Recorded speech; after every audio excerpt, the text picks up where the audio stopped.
So today, you all know me, Jenna George, president of Goodman Speakers, and I'm so glad you chose to be here with me today. I choose you as well. I am here with Alex Banayan. Did I say that right? Banayan. Banayan. We did a couple dress rehearsals though, so I say it wrong all the time. And I mean, Alex and I go way back, but I never ever say your last name. So Banayan. Okay.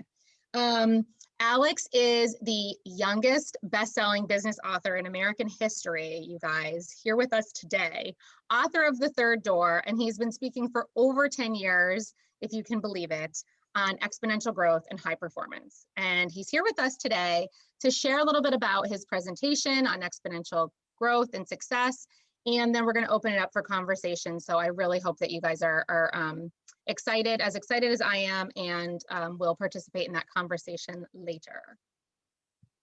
Awesome. Thanks, Jenna. Go for it, Alex. Let's dive in.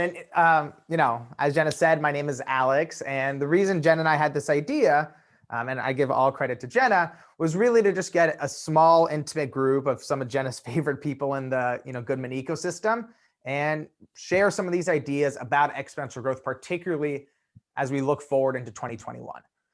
Because, Jenna, as we were talking about, 2020 was really the year of trying to, hold down the fort and make it through the storm. The question for 2021 is, how do we actually capitalize on the current situation and try to fuel growth, whether it's for our teams or for the organization as a whole?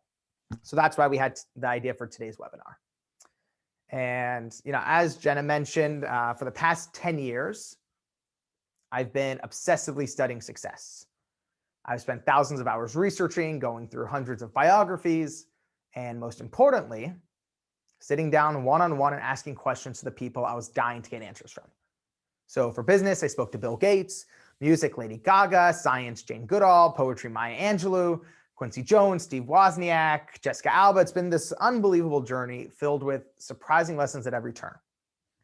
And the reason I'm so excited to be with all of you in this, small, intimate group is really to share just a couple of the biggest lessons I've learned, particularly on the topic of exponential growth and the mindsets needed, not just for ourselves, but for our teams to reach that growth.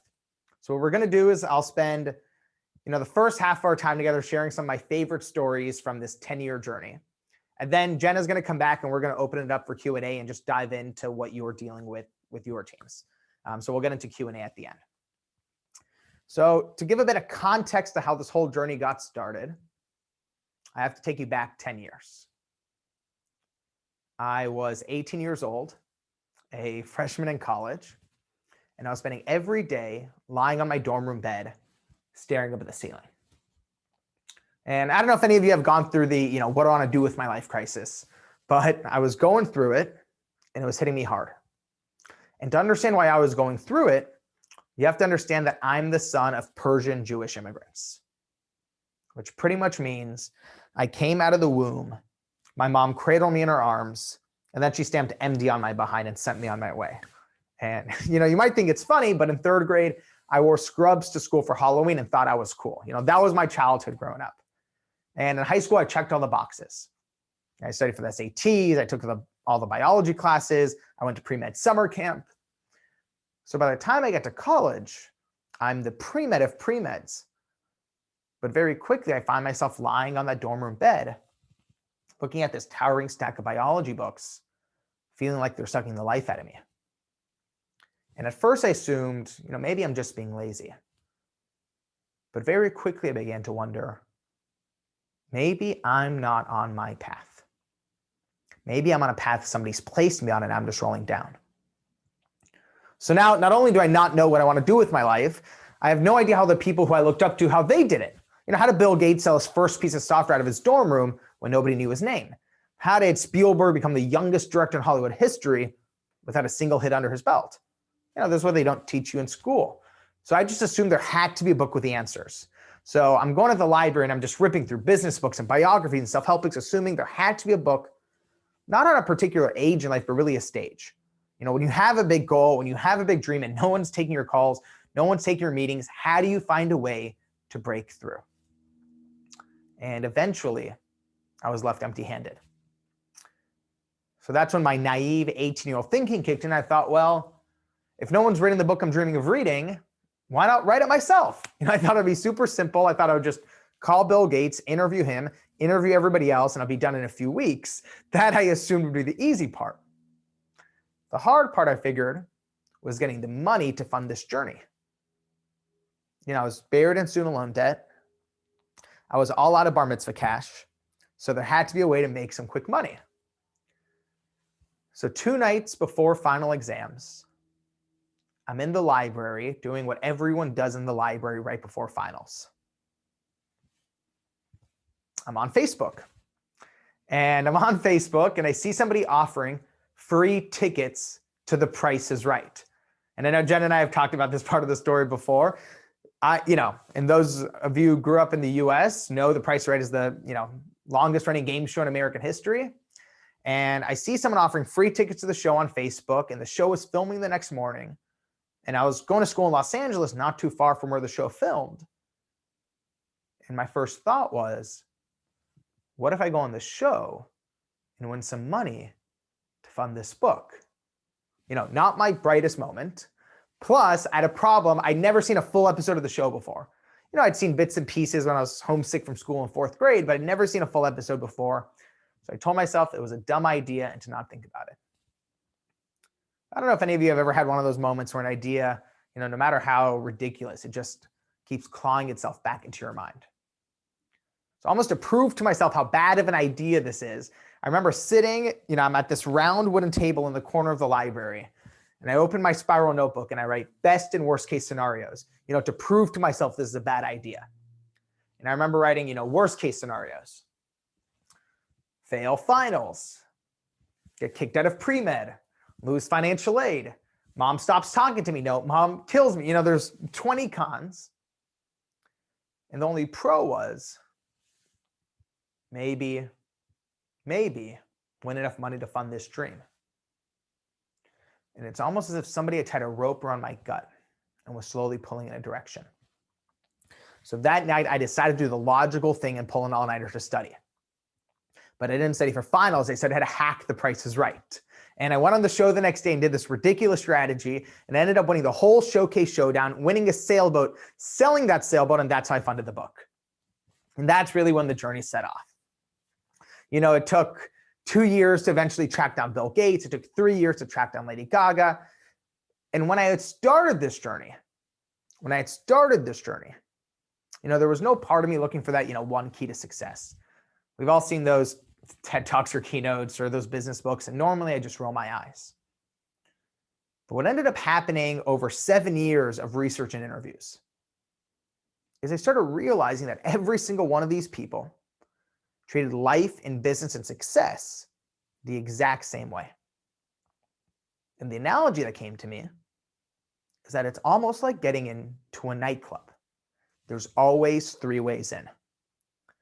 So there's the first door, the main entrance, where the line curves around the block, where 99% of people wait in line hoping to get in. We've all seen the line, it curves around the block, people are standing out in the cold, hoping the bouncer lets them in. That's the first door. And then there's the second door, the VIP entrance, where the billionaires and celebrities go through. And for some reason, society has this way of making us feel like those are the only 2 ways in. You either wait your turn or you're born into it. But what I've learned, and what I'm sure many of you have seen in your own careers, is that there's always the third door. And it's the entrance where you jump out of line, run down the alley, bang on the door 100 times, crack open the window, go through the kitchen. There's always a way in. And it doesn't matter if that's how Gates sold his first piece of software or how Lady Gaga got her first record deal. They all took the third door. Now, when Jen and I were talking about, the main points we really wanted to, share on today's webinar, particularly as we look into going forward into 2021 and re-energizing our teams, of course, persistence is a very important part of that recipe. But when you end up spending 10 years studying success, of course, persistence is a theme that comes up along the way. But there was one moment in particular that completely changed my understanding of the topic. And I'm sure many of you saw a few months back the news that Larry King passed away So this story is also very much an ode to him. So this story takes place a few years into my journey. And, the situations with the third door didn't happen randomly. Every event had something that preceded it. And right before this event with Larry King, there was a disastrous situation with Warren Buffett. And it's a story for another time. Maybe we can dive into it in the Q&A. But what's important to know is I ended up spending 8 months writing letters back and forth with Warren Buffett. He wrote responses back, but it was always a no. And I ended up going to a shareholders meeting in Omaha, Nebraska, asking my questions in front of 30,000 people. And it was a complete train wreck. It backfired in my face. It was a complete disaster. And it was just one of those moments where you just want to crawl into bed and pull the covers over your head. And I was like that for weeks. And that's where this story begins. And if there is a theme of this 7-year journey, it's that when I was at my lowest points, it would be my best friends who would pull me back up. And I have this one friend by the name of Corwin, and he, realized that I've been sulking in bed for 2 weeks. So he said, let's go grab some lunch. So we go to this grocery store in Los Angeles, we get some sandwiches, and we're sitting on the sidewalk watching the cars go by. And Corwin goes, dude, don't you have any other interviews lined up? He's just trying to get my spirits up. And I'm like, dude, I got nothing. I'm in a real bad mood. And he's like, come on, let's say you had an interview. Who would you want to talk to? And I'm like, dude, look at what happened with Buffett. Even if I had an interview, I'd probably mess that up too. And Corwin goes, listen, man, you can't be so hard on yourself. Interviewing isn't a science, it's an art. And as we're talking about this, the single most miraculous moment of the entire journey happens. A car pulls up, parks right in front of us. The door swings open, and out walks Larry King. Now, if you are anything like me, it's actually when I get the most nervous, when things line up so perfectly like that. I even give that feeling a name. I call it the flinch. It's that feeling where your throat tightens up, your mouth is wired shut, your feet turn to stone. And I sat there on the sidewalk watching Larry King walk right past me, right into the grocery store sliding doors. And I didn't say a thing. My friend Corin, jabs his elbow into me. He's like, dude, why didn't you say anything? And this is the thing about fear. Fear is very good at making logical excuses. Fear is very good at making logical excuses. So, I just told my friend Corin, I said, he's probably going to the grocery store to get something for his family. I don't want to bother him. I don't want to be that kind of guy. And Corin goes, dude, you are that guy. So of course, my fear makes some more excuses. And I say, he's probably deep into the grocery store now. There's no way I'll be able to find him. And Corin goes, dude, he's 80 years old. How far can he go? So very reluctantly, I stand up and I walk into this grocery store looking for Larry King. I jog over to the, bakery section, no Larry. I run over to the produce section, there's fruits, vegetables, no Larry. And right then I remembered he had parked in a loading zone, so he must be leaving any second now. So this bolt of adrenaline kicks in, and now I start running down each aisle, looking down each one. No Larry, no Larry, no Larry, no Larry. I cut through the frozen food section, he's not there. And I figure he's gotta be at the checkout counter. So I run to the checkout counter and I look down each one, no Larry, no Larry, no Larry. And at that point, I wanted to kick myself because he had been right in front of me and I hadn't said a thing. And I end up just walking out of the store, staring down at my feet through the parking lot. And slowly I lift my head. And right there, 20 feet in front of me, is Larry King, suspenders and all. And I don't know what got into me, but it was almost as if all the pent up frustration started combusting inside of me. And I started yelling at the top of my lungs, Mr. King! And the echo in the parking lot was so loud. I will always remember Larry literally jumping up in the air like, every wrinkle in his face sprung back. And, I didn't know what to do. So I just sort of run over to him and I'm like, Mr.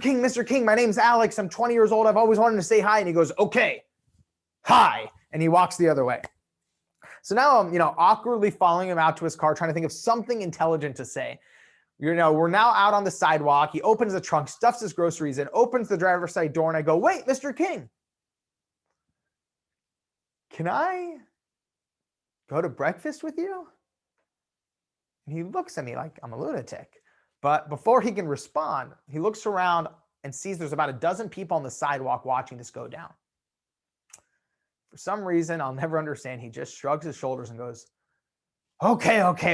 And I'm like, oh my God, thank you so much. Great. I'll see you tomorrow. And, he tells me where to meet him, and he gets into the car. And right as he's about to close the door, I go, wait, Mr. King, what time? And he just looks at me and slams the door shut. So I'm now, shouting through the window, Mr. King, what time? And he just looks at me and starts the engine.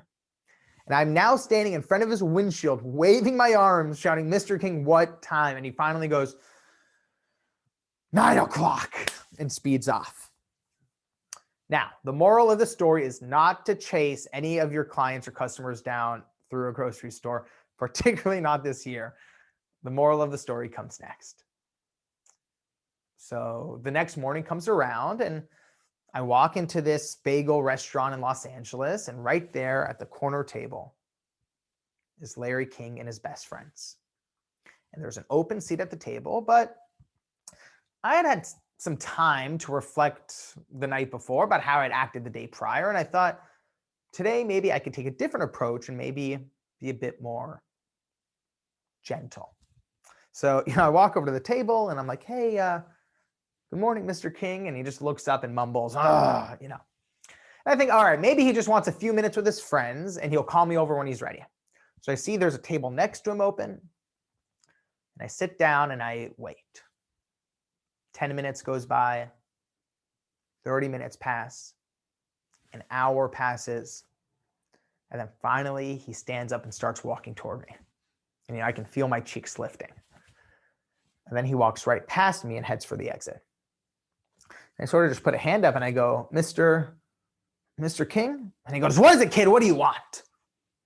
And at that point, I felt a very sharp and familiar pain in my chest. And I just looked at him and I said, honestly, I just wanted some advice on how to interview people. And this slow smile spreads across his face, almost as if to say, why didn't you just say so? And he ends up, giving me the greatest monologue of interview advice I've heard in my entire life. And at the end, he looks up to the ceiling as if he's debating something in his mind. And then he looks at me and puts a finger in my face and goes, all right, kid, tomorrow, 9 o'clock, see you here. And I show up the next morning at 9 o'clock. He waves me over to his table. He asks me why I even wanted to learn how to interview people. I tell him about the book and he goes, all right, I'm in. And over the course of the next 5 years, I went to breakfast with him over 50 times. Now, of course, the interview I did with Larry completely changed my life and changed my ability to interview people. But it took me many years to realize that sometimes it was my journeys on the way to get to these people that changed me the most. And this situation with Larry King was a perfect example. And we'll get to the lesson about persistence in a minute. What I'll just say, though, is, and those of you who work in sales can relate to this, one of the unexpected, let's call them side effects of spending 7 years chasing down some of the hardest to reach people was 7 years of rejection. And something that was a side effect of that was 7 years in therapy. And one of the things I'd had to learn in therapy is that there's a big difference. There's a big difference between the implicit and explicit messages we hear from society. There's a big difference between the implicit and explicit messages we hear from society. And I'll give you an example. Let's say in our childhoods, an explicit message is your mother telling you to eat your vegetables. That's an explicit message we hear as children. And an implicit message is, let's say you wake up in the middle of the night and you see your mom eating chocolate ice cream in bed. That's the implicit message. And it's the implicit messages that have the strongest hold on our thinking. It's the implicit messages. Now, let's, look at the business world. Let's say, hypothetically, you're at a company and the CEO says, our company is all about innovation and risk-taking. That's the explicit company culture. Let's say someone takes a big risk and fails and they get fired on the spot. What's the implicit company culture? And again, which do you think has the strongest hold on how teams operate? It's the implicit messages. And it's not like one day, you graduate from college and HR sits you down and says, all right, let's unpack your implicit and explicit messages from childhood. No, we carry these things right with us moving forward. And specifically on the topic of persistence, if you look at American culture particularly, on the one hand, we actually have pretty amazing explicit messages around persistence. What do we tell young people, in America? Try again. If you think it, you can do it. Anything's possible, never give up. These are the explicit messages. But let's say you're trying out for the baseball team and you don't make it the first year and you try it again the second year and you still don't make it. Let's say you're extremely brave and you try out the third year and you still don't make it. What do the people who love you the most tell you? Maybe try basketball. How about soccer? How about track and field? These are the people who love you the most. These are not your competitors or your enemies. This is your mother. These are your best friends. They tell you to pack up your things and go home. And it wasn't until this experience with Larry King that my implicit understandings on persistence completely shattered, and I learned the reality of how persistence actually works in the business world. And the truth is around persistence is that when it comes to persistence, particularly when it comes to teams that lead that exponential growth, when it comes to persistence, you have as many at-bats as you're willing to give yourself. You have as many at-bats as you're willing to give yourself, and that's changed my life forever. Now, the next story I want to dive into, and then Jenna's going to come back and we're going to open it up for Q&A. The next story I wanted to dive into completely changed my understanding of the relationship between success and failure. And again, as we look at growth for 2021, especially coming out of the year we just had, there's probably nothing more important than to reframe that perspective. So again, just like with the Larry King situation, right before it was that situation with Warren Buffett, right before this final interview towards the end of my journey, there was another disastrous situation, but this time it was with Mark Zuckerberg.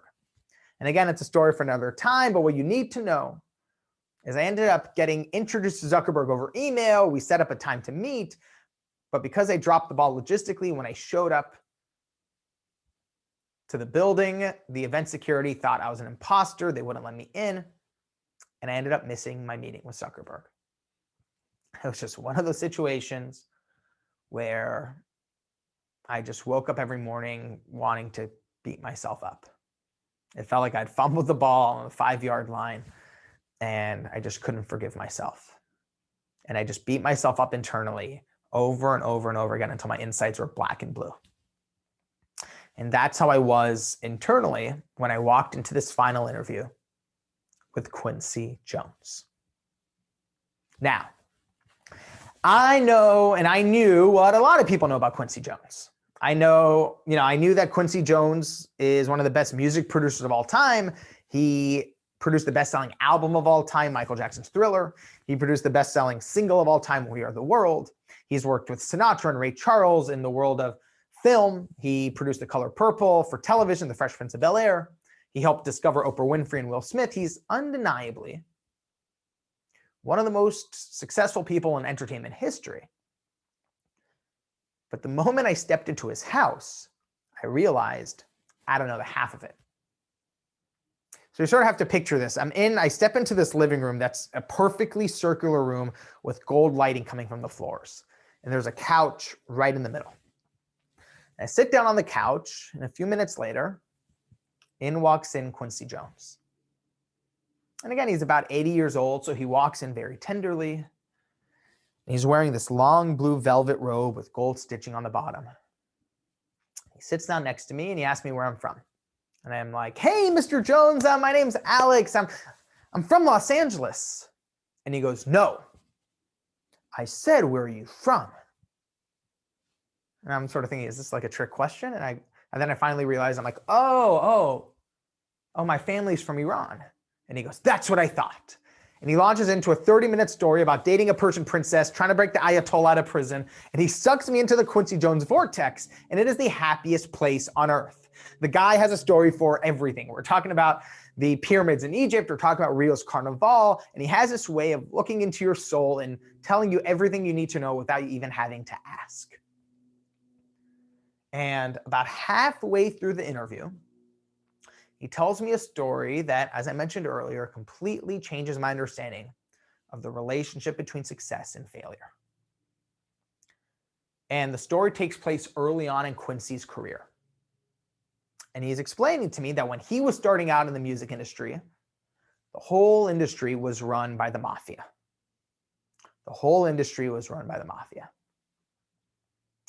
And one day Quincy had to go in to get a music publishing deal.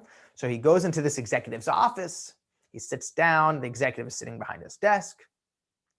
And the executive slides the contract across the table, and Quincy reads it. And it says that Quincy will only get 1% of his own publishing. And, Quincy, before he can say anything, looks up and looks around and sees that behind the executive are all his cronies. And the executive says, look, you can ask for whatever you want. You're only getting 1%. And I'm sitting on this couch hearing this story, just my body's tensing up. And I look over at Quincy and he's laughing as he's telling me this. He's like, oh man, they took all my stuff. And I'm getting more and more tense. And Quincy's still smiling. He's like, oh man, I'm still trying to get that stuff back. And I'm like, that's messed up. And he looks at me, very confused why I would have an outburst like that in the middle of his story. And only in hindsight can I see I was still so, beat up inside from that experience with Zuckerberg, that any story of someone young making a mistake, getting taken advantage of, was completely setting me off. And it's almost as if Quincy understood something about me that I didn't. Because he put a hand on my shoulder and he said, that's all right, man. It's how you learn. And it's almost as if my body was this overinflated tire and Quincy had just hit this escape valve and all this excess pressure was rushing out.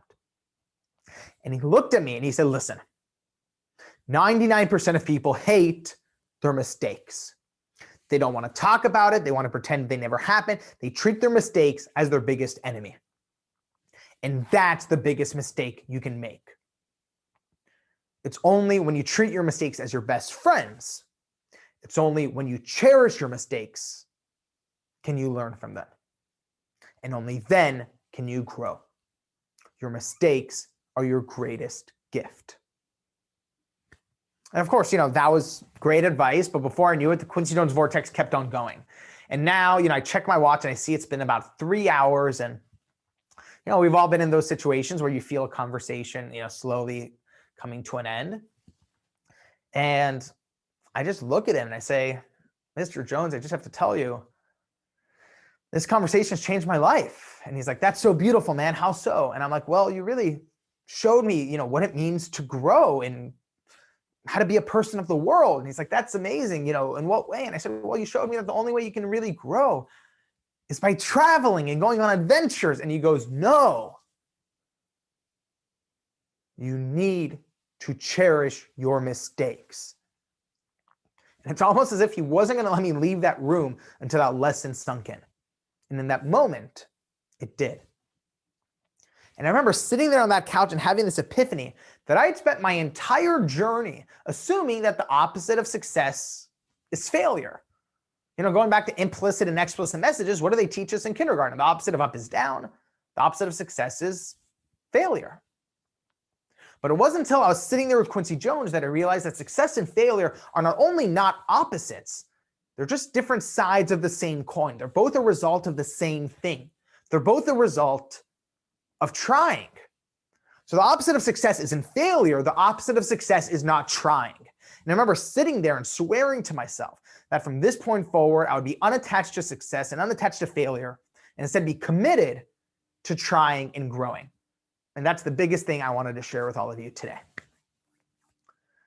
Now, I want Jenna to come back in a minute, but, to, put a little, bow onto, these stories, I've been thinking a lot about, and I'm sure we all have, a lot of, the past year of 2020 felt like it was almost like we were put into timeout and told to, think about our lives. And, there's been a lot of reflection. And it's made me think a lot about, what the past 10-year journey has meant and what the next chapter looks like. And when I had started out on the journey of the third door 10 years ago, my original intention was to just get all the best, tools and tactics and just stuff them into a book. And, while that happened to a degree, in the book is, Bill Gates' negotiating secrets or Tim Ferriss's cold email templates. While it is in there, it's taken me a while to realize that was never the point of this mission. Only now can I see that the very heart of the third door was a mission of possibility. And if there's one thing I've learned over the past 10 years, it's that you can give someone all the best tools and knowledge in the world, and sometimes their life can still feel stuck. But if you change what someone believes is possible, they'll never be the same. And I remember reading this one anecdote somewhere in my research, and I don't even remember where I read it, but it's just, I've never forgotten it. It's just been so vivid in my mind. And it was a story of a teacher teaching for Teach for America. And she was assigned to this, really, tough part of town, a really rough school. And I think she was assigned to maybe third or fourth grade. And one day she realized, these kids need some inspiration. So she tells the kids, all right, today, instead of our math lesson, we're all going to draw a picture of our biggest dream in life, what we want to be when we grow up. So she's passing out the papers and the crayons, and all the kids start coloring, except for this one boy sitting in the back of the class. He won't pick up a crayon. He just has a stoic look on his face. But about 5 minutes later, his eyes light up and he starts coloring. Eventually, the kids go home and the teacher collects the papers and she's going through them. And she sees that the young boy drew a picture of a pizza delivery man. And the teacher was very concerned. So she called the mother that night. And the mother said that she wasn't surprised. The mother said that the only male figure in his life who wasn't in jail or on drugs was his uncle who delivered pizza. And what I learned from that story is that young people will always reach for the highest branch they believe is possible. Young people will always reach for the highest branch they believe is possible. So it's our jobs, whether it's families, schools, or the business community at large, to illuminate more branches. And that's very much my mission moving forward. So again, I want to thank all of you for being here. We still have some time left, but I wanted to bring Jenna back because the whole point of doing this webinar was, the very intention was for Jenna to pick just a small handful of some of her favorite people in the ecosystem and make this very intimate and interactive. So Jenna, it's back to being the Jenna Show. And thank you, thank you for all the effort and thought you did into choosing the right people to be here. And I'm excited to get to know all of you. Yeah, well, thanks, Alex. Thanks for your time too. I was taking notes as always. I love your oh my gosh. What is his name? Why you said it 18 times? Who's the guy? The Quincy Jones story or the Larry Oh, King one? Larry King. Thank you. Yeah. I had like Lewis popping in my head. I was like, why can't I think, you get those blanks, but I love your Larry King story and I've heard it many times. I appreciate that. And it's so much better than you first think it's going to be. Because when you first said that he pulls up, you're like, this is stupid. This is just luck and I'm going to learn nothing from this guy. So I always love that story because there's so many times it could and does go wrong. I didn't expect to learn the lesson that I learned from it either, which is why I think it works. Yeah. Okay. So, and if anyone wants to, if you guys want to share your screens, you do not have to share your videos. You can join us in the conversation. You can text, type into the chat questions if you want, but feel free to join us if you have a question as well. Something that I was, My biggest takeaway, which I loved, was the success versus failure, because I think we're so driven by one or the other. Some people are always aiming to succeed. Others are always aiming not to fail. I Right. love that because I just think I mean, I feel like as a mom, that's what I tell my kids all the time. Like, I don't care if they succeed or fail. I'm just like, just do your best. So that's all I could think of when you were saying that, is like me telling that to my kids. And I'm like, wow, I don't give myself enough of that little, like, Jenna, just do your best, just try on this Yeah. one. Yeah, So Jenna, what I've noticed, especially with, corporate clients that I work with, there's this implicit message in the organization that there's two buckets: the people in the organization who succeed and the people in the organization who fail. yeah, One of the biggest things I try to do when I, go in for keynotes is to say, yes, there are two buckets, but those aren't the labels. There's actually the bucket of the people who succeed and fail in your organization, and there's the bucket of the people who are too afraid to try. right. Okay. And my biggest thing is, going into keynotes is to help rearrange that, because that's the biggest thing you can do to change the trajectory of growth. Yep. Love it. Stephanie, you have a question. Hi, Stephanie. Hi, Alex, and great to see you again, Jenna. I know last time we met it was in person, so Yes. great to see you again virtually. Stephanie, where are you watching from? I am based in New York, but I escaped the pandemic in Mexico and Colombia, but now I'm back in New York and it's gorgeous spring weather. So Those are two very good places to escape to.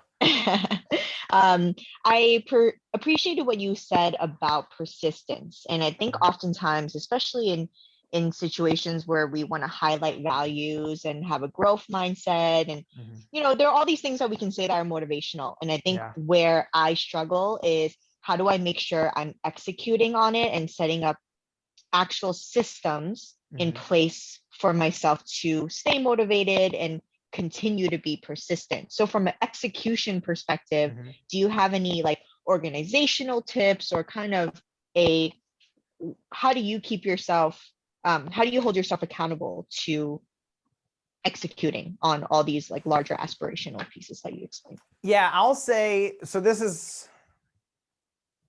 something I think about a lot, right? Because it's very, it feels good to, get that jolt of inspiration, or that jolt of, wanting to be more persistent. But the real question is, how do you create the guardrails to make sure it happens? And something I've been working on a lot is, how do you almost create, almost like a judo move, a little flip you can do to very quickly make sure you stay on the right path, right? And, I'll share a little story that to me is the answer to that question. And then I'll give a little tool if that works for you. So one of my favorite stories from, the 10 years of research is actually the story of how Bill Gates and Warren Buffett met for the first time. So this was right around when Microsoft was really at the top of their game. And Bill Gates's mother got connected to Warren Buffett, who, at the time was just becoming really the, most successful person in financial history. And she decided to invite Warren Buffett to Washington State, where the Gates family lives, for a family picnic. And Warren Buffett goes from Omaha to Washington State, and it's on a Saturday. In the morning of the picnic, Bill calls his mother and goes, "Mom, there's some fires going on at Microsoft. I have to stay at the office all day. Tell the guy from Omaha, I'm sorry, but I can't meet him." And I don't know really what happened in the phone call, but what I do know is that because Bill didn't want to upset his mother, he got a helicopter and came out to the picnic just for 10 minutes, just to not make his mother angry. So he shows up to this picnic, and the first question Warren Buffett asks Bill when they meet is, what's the moat around Microsoft that makes it impenetrable to IBM? And of course, that got Bill talking for hours. And Bill ends up canceling all his meetings that day and stays all day because he loves talking with Warren Buffett so much. And the sun begins to set, and it's now dinner time, and they're all sitting around the table for the first time. And Bill Gates' father is pretty aware of the historic nature of this dinner. So he says, why don't we all go around the table and say the one trait we attribute all of our success to? A pretty smart question to ask when Bill Gates and Warren Buffett are sitting together for the first time. And at the same exact moment, Bill Gates and Warren Buffett blurt out the same exact answer. And they both say focus. At the same exact time, they both say focus. And, a lot of reflection upon that story, the reason I think it's so powerful is I actually think it answers, it's the answer to the question of how do you just take persistence and actually make it to the long term. And the kind of focus that Bill Gates and Warren Buffett were talking about wasn't productivity. It wasn't time management. It was a singular obsession with your goal. And when I do work with teams, the question is, okay, fine. We agree that the answer to that persistence question that you just shared is focused, but how do we actually make that a reality in the day-to-day of the office? And this is what I recommend to people. And it's a really simple exercise, and I call it the 7 billboards. And the way it works, and I'll do this sometimes, and Jenna, I don't know if we talked about this, I'll do this sometimes in workshops with people, where the way the 7 billboards exercise works is it takes about 15, 20 minutes. And I work with teams to help them write down, to sort of think of themselves like advertisers, except instead of advertising a product to a customer, they're advertising their goal to themselves. And I help them figure out what the number one category is that they want to focus on, where they want that persistence focused on, what the call to action is that they want themselves to be doing. And then I help them come up, and then they all come up with slogans as if they were in an advertising agency that they would put on a billboard. And I have them write those slogans on 7 sheets of white paper and tape those billboards in their office, in their house, on their car dashboard. And I'm sure there's a very famous rule in advertising that a customer needs to see the same thing 7 times in a day for it to click in. And you would be shocked what happens just after 2 weeks of people having their 7 billboards around. They sort of essentially brainwash themselves to only care about that singular thing. And what's funny is we're all ambitious. We all have goals, yet we open Instagram and we let other people advertise to us. We drive on the freeway and we let McDonald's and Nike advertise to us, but we're never advertising our own goals to ourselves. And that's the power of the 7 billboards. And that is the answer of how do you take persistence and actually systematize it to help you reach your goal.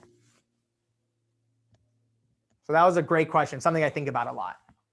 I love that. That was good. We have not talked about that. I haven't heard that piece before. Otherwise you would see, 7 signs all over, or actually they'd probably be here in front of me. But I love that. I'm a very visual person too. So that should work for me. I'll follow up. I've even had, when I work with clients on this, I even had some salespeople with a Sharpie write one of their billboards on their arm. Oh my gosh. And it just gets your mind in that helpful version of tunnel vision. Yeah. Where all you're focused on every minute is how do I get this done? And how do I move the needle? Yeah, no, that's great. That was actually one of my questions too. I was going to ask you for, a helpful tip or trick. So thank you, Stephanie, for asking that question. That was fantastic.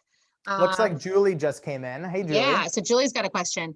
How did you pick the icons that were important for you to connect with? Oh, and she says she admires your persistence in making these connections happen. Have you been able to make a meeting with Mark Zuckerberg happen since your first failed meeting?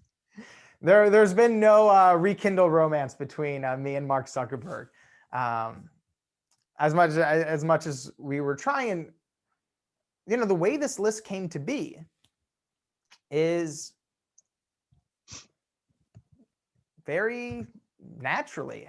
It wasn't what I knew from the beginning is that when it came to success, I didn't believe in a Forbes list or an algorithm that determines success. So what I did when I didn't know what to do is I did what I always do. I asked my friends for some help. And the journey started when I was 18. So I called all my friends over one night and I said, if we can make our dream university, who would be our professors? And that made it really easy. Maya Angelou would teach poetry. Warren Buffett would teach finance. Spielberg would teach film. Jane Goodall would teach science. Jessica Alba would teach entrepreneurship. And that's really how it came together. And Julie, the reason in hindsight that works so well is in my own way, I was essentially creating my own curriculum, my own treasure map for my own journey. And it's what made this, journey different than if anyone else would have done it on their own. Because at the end of the day, there were reasons I was picking these people that I wasn't even aware of. And in hindsight, it was probably one of the better decisions I'd made, which was not looking at someone else's list and creating my own. So Julie, I like that question a lot. Me too. I like that a lot. I was wondering if you're just like hanging out at the grocery store and just waiting to see who pulled up. I knew that wasn't the case. Okay. So tell me, I have one more question in case anyone else doesn't. I think one question is good. I'm going to take it. If someone wants to ask after me, they can, and otherwise we will let you guys all go and enjoy the rest of your afternoon or get back to work. Failure obviously is like a pretty resounding theme, at least in today's talk, which is so interesting. And I'm sure that a lot of people find that piece fascinating because that's where we learn the most. You didn't share the Buffett story today, but we've talked about other things, with other people.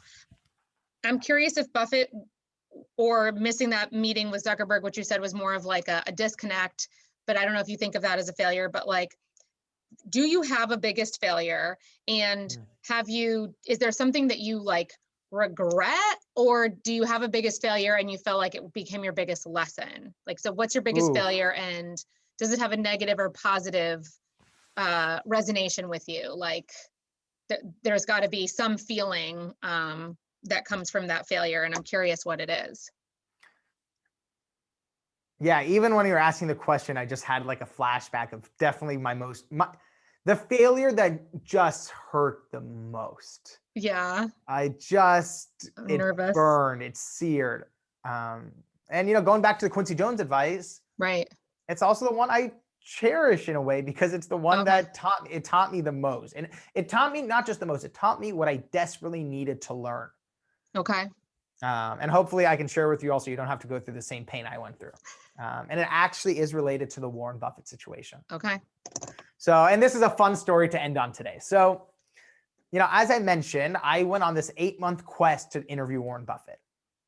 And I had just decided in my head that, persistence is the key, and, I wouldn't give up until I get the yes. Mm-hmm. And you have to understand, I'm like this, at the time, this 19-year-old kid with no credibility, writing letters to probably one of the most sought after people on earth, and just telling myself, I'm not going to stop. It's a preposterous situation. And I end up, I buy like 15 Buffett biographies. I'm waking up at 6 o'clock in the morning, reading through them. At nighttime, I'm watching YouTube videos on him. I'm just, in this Warren Buffett fortress. And I decide I'm going to learn as much about him so I can write the perfect letters for him to say yes. And after like 2 months, I finally feel I wrote the perfect letter. And I handwrite it, mail it off to Omaha, Nebraska. And sure enough, a week later, I get an email from Buffett's assistant saying that Warren read my letter and wanted to respond. And I'm like, oh my God, Jenna, I got it. It's happening. This was the thing. This is what I was waiting for. I can hear the choir singing hallelujah. Yeah. I'm stoked. And I open up the email. It was like a scanned handwritten letter. And it's the big loopy cursive in a blue pen. And it's like, dear Alex, I love your mission, but my life has been covered many times over. Too much on my plate to say yes to all requests. Wishing you the best, Warren E. Buffett. And a sane person would have taken his word for it, but all I could think was if he's handwriting a response, he loves me. I'm like 99% there. So I decide, again, I'm not going to do anything else in life until I get the yes. And I start reading more books. I start writing more letters. Every week on Wednesday morning, I'm calling Warren Buffett's assistant, Debbie, asking if there's a change of heart. And after 3 months of straight rejection, you start feeling, really beat up inside. After 6 months, it feels like you want to double over and cough up blood. And, whenever I'm talking to sales groups, this is the moment where they all can resonate. When you just have that, for a sales team, that blue chip client that you just want with, all your heart. And at about 8 months into this journey, me and Warren Buffett's assistant know each other quite well at this point. And it's a Wednesday, and I call her up, and for some reason she goes, Alex, I just have to tell you, I'm really busy right now, but let me just tell it to you straight. I know Warren. I know when he says no, the answer is no, but I love your heart. I feel it's in the right place. So how about as my guest, you come to our shareholders meeting? And I'm like, oh my God, Debbie, that's amazing. And she's like, look, you can even bring some friends. I'm like, can I bring 5 friends? She's like, yep, I'll send you 6 tickets. And I go, Debbie, isn't it true at the shareholders meeting, people can interview ask questions to Mr. Buffett at the Q&A portion? She's like, Alex, I know what you're trying to do. It's impossible. There's 30,000 people there and only 30 people get to ask questions, and it's a lottery. So your odds are 1 in 1,000. I wouldn't get your hopes up. What Debbie doesn't know about me is I am the king of hopes up. So me and my 5 best friends from childhood fly out to Omaha, Nebraska. We get to the shareholders meeting at 4 o'clock in the morning. We're waiting in line. We run in. We end up going inside, and just like The Price is Right, I end up finding a loophole to Warren Buffett's lottery system. And even though the odds were 1 in 1,000, out of the 6 of our friends, 4 got winning lottery tickets. Wow. And what ended up happening is we asked our questions, but Buffett ended up realizing what was going on. He ended the meeting early, and it backfired in my face. But as luck would have it, through a completely different situation, I ended up getting the interview with Bill Gates a few months later. And the interview with Bill Gates went so well that at the end, Bill Gates's chief of staff said, look, we love what you're doing. Let us know how we can help. And when Bill Gates's office says, let us know how we can help, Jenna, I was taking out a pretty long wish list. It's like, real life Santa Claus. I'm like, well, and, at the top of the list was Warren Buffett. And they go, oh, that's an easy one. We'll get that done in a few days. And I'm like, this is a dream.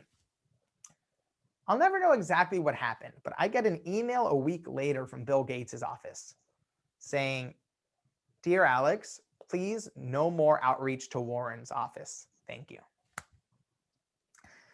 And it felt like the final punch in the face, where I finally had to come to terms with the fact that not only was the answer no, but I had gotten myself blacklisted.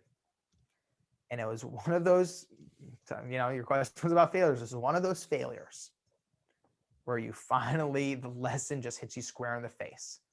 And it took me until that moment to realize that yes, persistence is important, but I had to learn there's a such thing as over persistence. And again, when I'm talking to sales organizations, this is a big lesson I share.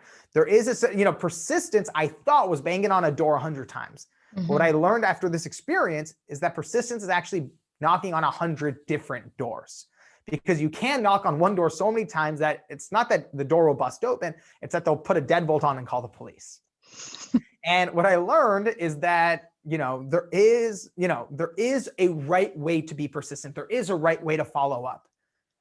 And there is a such thing as over persistence, to the point where I had dug myself into such a deep hole that even Bill Gates couldn't pull me out. So that is Wow. the most painful lesson I had to learn on the journey, but thankfully it's been a lesson I've been able to share and help other people. And you learned from it. I mean, yeah, maybe Warren's that guy that's like, the assistant said, when he says no, he means no. And unfortunately, you're right. I mean, a lot of us, especially in the sales world, it's like, sometimes no means not yet. Sometimes no means no, never, but you have to try. And sometimes you get to that place of just, oh geez, I've really done it now. So that's a tough one. I have empathy for you on that one. Yeah. Well, Jenna, I'm so happy we did this. Yeah, me too. And thank you for sharing, the ups and the downs with us. I appreciate it. I learned a lot from you. Like I said, that keep trying, always try, not for failure or success, but just focus on trying. I really like that. And there's going to be 7 billboards in my office the next time you see me. I love that. I'll let you know how that's working out. Everyone, thanks for joining us today. I really appreciate it. Thank you all. Always I appreciate it a ton. Yeah. All right. Have a great afternoon, and we'll talk soon. Bye. All right. Bye, Jenna. Take care.